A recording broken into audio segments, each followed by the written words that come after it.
Hello students.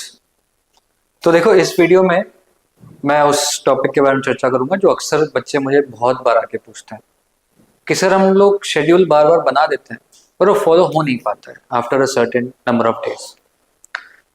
तो देखिए, इसमें एक बहुत इंपॉर्टेंट चीज है जो अक्सर हम लोग मिस कर जाते हैं। शेड्यूल बनाते समय हम लोग क्या डालते हैं कि ओके, मैं इस समय उठ के पढ़ूंगा, फिर ये करूंगा, फिर ये करूंगा, और वो एक ऐसा शेड्यूल बना देते हैं जो जनरली वो फॉलो नहीं कर रहे। ठीक है। तो शेड्यूल बनाना अपने आप में एक लंबा प्रोसेस है। तो सबसे पहले हमको समझना होगा कि what is my body cycle. ठीक है। मुझे कितने बजे नींद आती है, मुझे कितने बजे भूख लगती है, और मैं पिछले कुछ दिन से, कुछ महीनों से इनफैक्ट क्या शेड्यूल फॉलो कर रहा हूं, और वो ऐसा शेड्यूल है जो बिना सोचे अपने आप मैं फॉलो कर रहा हूं। तो सबसे पहले उस शेड्यूल को आइडेंटिफाई करना होता है। इससे हमको ये पता चलता है कि यार, मेरी बॉडी इस टाइम खाना खा रही है, यानी it has been adjusted to the digestion around this time.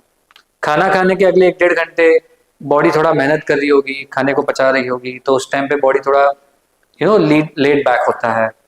इस टाइम पे मेरा बॉडी बहुत एक्टिव होता है, मुझे पढ़ने में मजा आता है, कुछ नया काम करने में मजा आता है। इस टाइम पे मुझे ना थोड़ा रनिंग, स्पोर्ट्स, उसका मजा आता है। तो अलग अलग टाइम अपने आप आपका एक स्लॉट फिक्स होता है। जैसे मैं अगर मेरी चर्चा करूं तो इट्स बीन अ वाइल, मतलब जब मैं छोटा था तब भी मैं इवनिंग में खेलने जाता था। कॉलेज में भी हम लोग इवनिंग में खेलने जाते थे। ठीक है। Even today I have realised कि I can not go to sports activity और जिम इन द मॉर्निंग और the night, I can only go in the evening. तो एक टाइम अपने आप बॉडी बना देता है। ठीक है। तो वो टाइम हमको आइडेंटिफाई करना है। Once you have identified your whole schedule का टाइम, फिर आप क्या करते हैं, उन शेड्यूल, उन टाइमिंग्स को आप ब्लॉक्स करते हो। ब्लॉक्स कि मेरे बॉडी का ये डाइजेशन ब्लॉक है, ये ईटिंग ब्लॉक है। इन ब्लॉक्स को आप शांति से एनालाइज करते हैं कि क्या ये ब्लॉक्स के अंदर जो एक्टिविटीज हो रही है क्या वो सफिशिएंट है। अगर नहीं, अक्सर तभी आप शेड्यूल बनाते हो बिकॉज आपकी प्रायोरिटीज कुछ और होती है। तो फिर आप देखते हैं कि मेरा प्रायोरिटी नंबर 1 ये है, इसको मुझे कहाँ फिट इन करना है। मान लेते हैं एज अ स्टूडेंट आपका प्रायोरिटी होता है पढ़ाई, बैठ के सॉल्व करना है।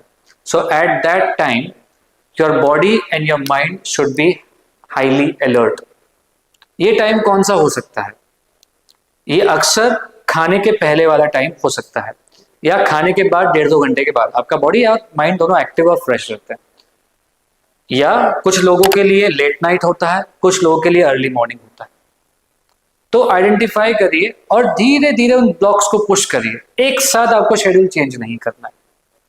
मान लेते हैं कि आपका स्टडी टाइमिंग 2 आवर्स है, आपको उसको 3 आवर्स बनाना है, और आपने अपना पूरा बॉडी साइकिल देखा कि यार, यहाँ पे 2 आवर्स मैं पढ़ाई कर लेता हूँ, यहाँ से यहाँ तक मैं क्लास जा रहा हूँ, यार ये जो 4 घंटे का आफ्टरनून का टाइम है, 1 बजे से 5 बजे तक, यहाँ पे मैं खाना भी खाता हूँ, सोता भी हूँ, और फिर उठ के खेलने भी जाता हूँ।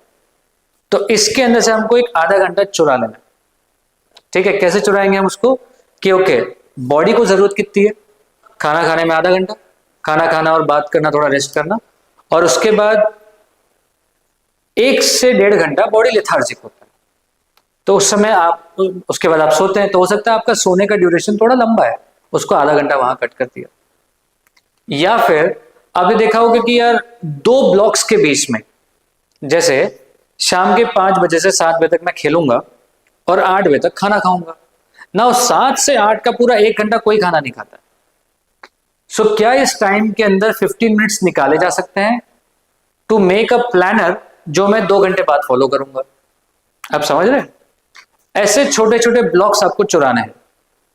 एक बार धीरे धीरे number of hours schedule set हो जाए, आपका खेलने का भी शेड्यूल हो गया, सब सेट हो गया, आप धीरे धीरे इसमें से कोई ब्लॉक को पूरा डिलीट भी कर सकते हैं।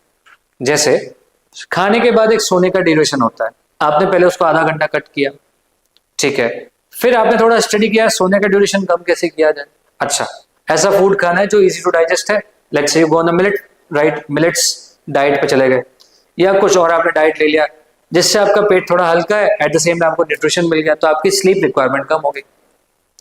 या आप ऐसा भी कर सकते हैं कि यार, मैं ना सुबह बड़ा 7 बजे उठ के भाग भाग के क्लास जाता हूँ, और मैं रात को 11:30-12 बजे सोता हूँ।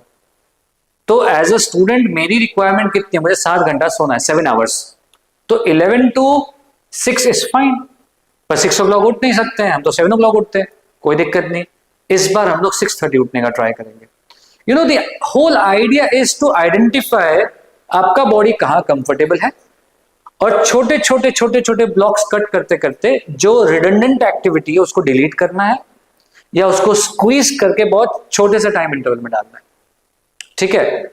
और इसके अंदर मान लो आपके पास एक लंबा टाइम इंटरवल है, 4 आवर्स का, 3 आवर्स का स्ट्रेट पढ़ाई का, तो वैसे केस में कई बार इतना स्ट्रेट कैपेसिटी नहीं होता है, तो वैसे केस में आप पोमोडोरो टेक्निक जैसी चीजें अपना सकते हैं। अब देखो, आप उसको नाम दे दो पोमोडोरो या कुछ भी नाम दे दो, मुद्दा क्लियर है। मुद्दा यह है कि आप एक फोकस टाइम रखें और फिर एक लीजर टाइम रखें, फिर फोकस टाइम रखें, फिर लीजर टाइम रखें, और धीरे धीरे धीरे धीरे लीजर टाइम को कम करना चालू कर दें, ठीक है। प्लीज एक चीज हमेशा ख्याल रखना, आप कुछ भी एक्टिविटी करना चाहें अपने ब्रेन या बॉडी के साथ, it can not be overnight, it has to be slow and steady. हमने सबने कहानी भी देखी है, slow and steady wins the race, और अपनी बॉडी भी वैसी है। अपनी बॉडी में कोई भी इलनेस भी एक साथ क्रिएट नहीं होती है, वो आती है धीरे धीरे धीरे, कुछ दिन, कुछ महीनों, कुछ सालों तक डेवलप होती है और फिर सिम्टम्स दिखाती है। तो हमको समझना होगा this is how our brain and body function, और हमको उसके हिसाब से अपने शेड्यूल को वर्कआउट करना पड़ेगा। And it will take some time and some effort for 2 to 3 months, but mark my words, you can change your schedule the way you want it to be. With this, I would like to take your leave. Thank you so much.